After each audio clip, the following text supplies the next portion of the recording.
సొరకాయ కర్రీ లేదు, ఆనియన్ వేసినాను. ఆనియన్ వేసిన తర్వాత టమోటా వేసినాను. టమోటా వేసిన తర్వాత సొరకాయ వేసాను. సొరకాయ వేసి ఉప్పు వేసాను. ఉప్పు వేసిన తర్వాత కొంచెం మగ్గించుకున్నాము. అందులోపల నేను శనక్కాయ విత్తనాలు వాడించుకున్నాము. సిమ్లో పెట్టుకొని మూత పెట్టుకున్నాం. చూసుకుందాం సొరకాయ కర్రీ ఎలా మగ్గిందో.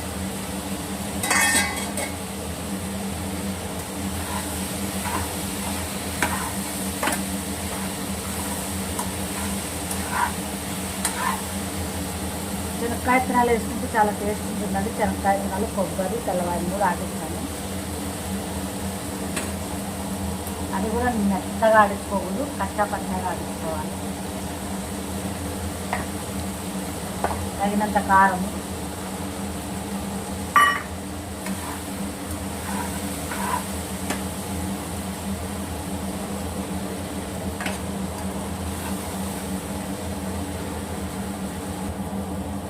కొంచెం ధనియా పొడి వేసుకున్నాం.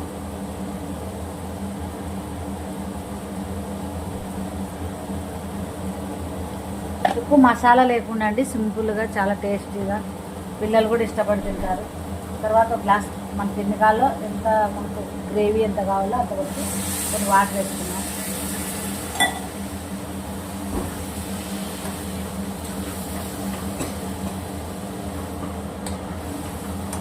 చూడండి మంచి కలర్ వచ్చింది. ఇంకా శనక్కాయ విత్తనాలు వేసుకుంటేనే టేస్ట్ అండి.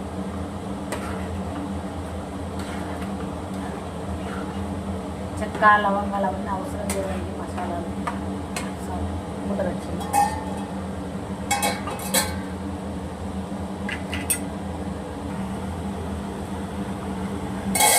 ఓకే ఓకే, సొరకాయ కూర రెడీ అయింది. రండి రండి తిందాం అందరం మనం. Okay okay, thank you.